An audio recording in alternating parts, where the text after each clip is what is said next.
Old age is often a second childhood, and in the case of the old aunt, this saying proved entirely true. All her senses had almost faded away. Only the craving for taste still kept her alive. Crying had become her only means of support in life. If food was delayed, if the portion was small, or if something special entered the house and she did not receive any, she would raise her voice and weep loudly to express her complaint. All her 7 sons had died in their youth, and after her husband's passing, she transferred her entire property to her nephew, Budharam. At the time of taking the property, he made grand promises.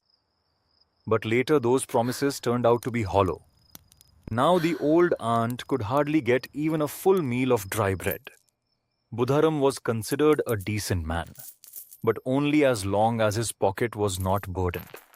His wife, Rupa, was sharp-tempered yet God-fearing. However, her behavior toward the old aunt was often harsh. The children of the house followed the example of their elders and troubled the old woman. One would pinch her, another would splash water on her, and when she cried out in anger, Rupa would silence her instead of scolding the children. In the entire household, the only person who truly loved her was Buddharam's little daughter, Ladli. She would sit beside the old aunt and share her portion of sweets with her. This innocent bond created a deep sense of sympathy between them. One night, there was a grand celebration at Buddharam's house for the engagement ceremony, Tilak, of his elder son, Sukram. Shehnais were playing, guests were arriving in large numbers, and from the kitchen came the irresistible aroma of ghee and spices. Sitting alone in her small room, the old aunt grew restless.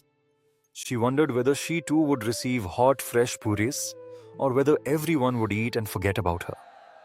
Driven by hunger and longing, she squatted and slowly dragged herself on her hands toward the large frying pan in the courtyard. Rupa, already irritated by the pressure of serving guests and managing the feast, saw the old aunt near the frying pan. Her anger burst forth. Without caring for the crowd present, she scolded and insulted the old woman harshly and sent her back to her room.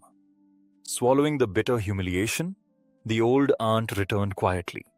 But the fire of hunger would not let her rest.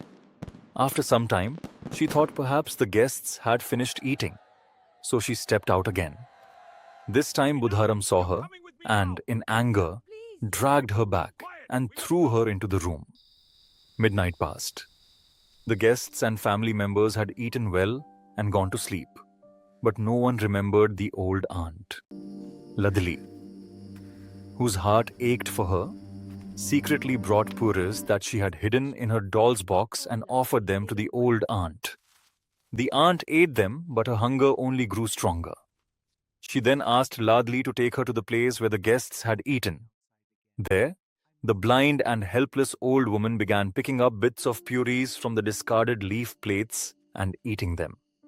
At that very moment, Rupa awoke. When she saw the heartbreaking sight before her, an elderly woman of her own household forced to eat leftovers from the ground, her heart trembled. Deep remorse filled her soul. She felt as if she had committed a grave sin before God. Immediately, Rupa lit a lamp, opened the storeroom, and prepared a plate filled with various delicacies. With tears in her eyes, she approached the old aunt, begged for forgiveness, and requested her to eat.